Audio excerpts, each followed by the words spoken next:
In this video, I want to show you all the things that I pack for my Disney cruises as a seasoned cruiser.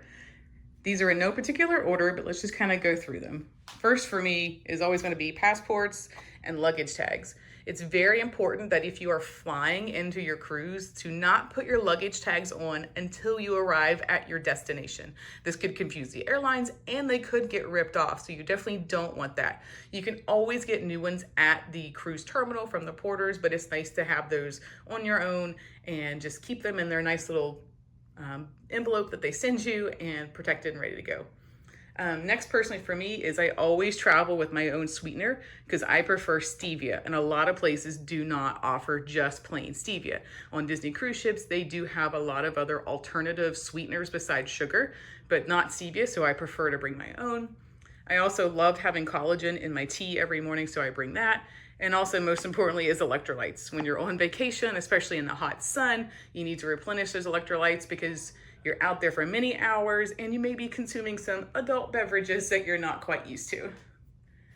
Down here is some of my tech gadgets. So I always like to bring a little selfie light with me, and also is my gimbal for recording videos. And then I also always love bringing our magic bands. So I got this one on a recent cruise. That's actually a couple years ago now at this point. And then my husband just has his that he uses from the theme parks. If you do have these versions of magic bands that do charge, they work on the cruise ship as well, and you'll be able to link those to your accounts when you check in at the port. These are really nice to have because I prefer wearing that versus the free lanyard that you get when you're a Castaway Club member. Or you could purchase a lanyard if it's your first time cruise to carry your room key around in. This does everything that your room key does, which is great.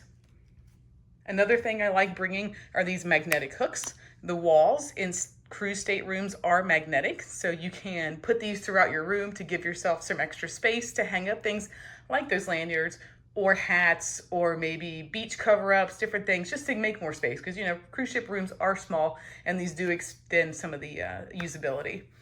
Always travel with prescription sunglasses to bring into the water because you don't want to lose those contacts while you're swimming. Another really important thing is a scale for luggage, because I don't know about you, but when I go on vacation, especially Disney cruises, I tend to come back with a little bit of extra merchandise. So I want to make sure that my luggage is not going to be overweight when I go back to the airport. I also like to bring our silicone wedding bands so we don't have to worry about getting our regular rings all gunky and sandy when we're out at the beach. And I do like bringing a small little handbag because often when we go to dinners, either just the main dining rotational dinners, or if we do Palo or Remy or something like that, it's nice to have that with you to be able to bring your phone and a few other small items. These next items is snorkeling gear. So you definitely do not need to bring snorkeling gear, but we do have our own since we scuba dive a lot and we like the way that they fit us. So we like to bring those, that way we can just snorkel around the island. You can use them in the snorkel lagoon on Castaway Key, but they do have these for rent at a pretty cheap price. So if you do not have snorkel gear, do not worry, you can always rent it there on the island. The next thing are these waterproof phone cases. Always great to have to protect your phone, not just from the water, because many phones are waterproof these days, but really from the sand, right? Because nobody wants to drop their phone in the sand. So these are great to take with you on the island. And this thing is my trusty waterproof bag, our dry bag. We use this a lot for scuba diving, but it always comes with me on Disney cruises, or really any cruise, because it's great to protect all of your things that you're taking to the island with you, because you just never know in the tropics when you're going to get that downpour, and you may not be anywhere near your bag or the chairs when it comes through. So it's nice to have your things sitting inside this and protected just in case one comes through. Another item that is absolutely not necessary are towels. I do like traveling with our thin microfiber towels, but Disney Cruise Line provides towels in your stateroom, on the pool decks, and on the island. So you do not have to bring your own beach towels because they do take up a lot of space, but you can see these microfiber towels do fold down really small. So I do like to travel with them. Next is a foldable sun hat. Very nice to have. I love the really cool, pretty sun hats with the dome and everything, but they just don't travel well when you're flying. So this is always my go-to when I'm flying to a destination because it rolls up nicely. And then next for the curly girls out there is a diffuser that fits on any size hair dryer. You can find these on Amazon. I can send you the link if you want it. But it's nice to have that. I know some people tend to go more curly on cruises because of all the humidity and water. The hair dryers in the staterooms used to come with these many years ago on Disney Cruise Line. I loved when they did that, but they no longer have those diffusers. Probably a budget cut, but it's okay. Next thing is the laundry bag that folds up. I use this thing a lot when I travel. It's great to put dirty things in and also to carry it down to the laundry room, because if you didn't know, Disney Cruise Line does have laundry rooms on board. They are an extra cost, but they're not that expensive. So it's nice to be able to pack a little bit less stuff and do laundry maybe partway through your trip to kind of give your stuff a little bit more life and also have more room for souvenirs when you come back.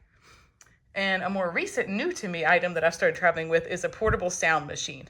Obviously when you're on a cruise and you might have a balcony room, you got the ocean sounds and things like that if you want it, but sometimes you want to keep your door closed. And if you're a light sleeper, it's nice just to have that extra little like background noise. And then lastly is power options. So I always travel with extra power banks that I charge so I can keep my phones charged because I take a lot of pictures and video when I'm traveling. And then also these outlet converters. So in the staterooms, there are US plugs, but there are a couple of European plugs. So you can see these are just 1-for-1 European to US plugs, which are great to have to extend that space, especially if you have family members and multiple people in your room who are needing to charge stuff. The last thing I have on here is going to be a test. I've brought this before on many cruises, but I know recently, especially with Royal Caribbean, they've started stating that things that extend the outlet and also have USB on it, like this one does, may not be approved. Disney does not yet state that these are not banned, or these are banned. They say things like extension cord and things like that, because people, it's a fire hazard, right? When you're on a cruise ship, fire is their number one concern. So if you're bringing an extension cord and you're overloading an outlet, that could be a concern. Talking to my electrical engineer husband, it's typically devices like this. It's a 1-for-1 and then a little bit of USB power. It's really not going to overload the outlet, but we'll see if Disney does allow me to have this on or not this coming trip.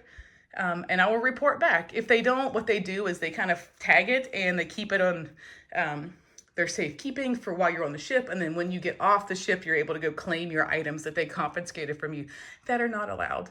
And there's quite a few other lists that are of goods that are not allowed on cruise ships. And when I work with my clients, I make sure you fully know what you can and cannot bring onto a cruise ship. So yeah, that's just the listing of things that I bring with me other than, clothing, bathing suit, things like that. But I like to kind of share what these items are, because they could be different for you depending on your family dynamics. If you have kids, you may have other things you're bringing. But as two adults who are seasoned Disney cruisers, these are the things that we typically bring on our vacations. So comment below if there's something else that you love bringing on your cruise travels that makes your life easier. I would love to know if there's something that you think is glaringly missing from my list, or if there's something here that maybe you thought, oh, I never would have considered that, like maybe a dry bag, because a lot of people don't consider that. They bring beach bags, but they may not bring a dry bag. So yeah, let me know in the comments below. And if you want to see more videos, please like, comment, and share this video. Please subscribe to the channel because that helps me tremendously. And I do plan on sharing some more videos and vlogs from my upcoming Disney cruises.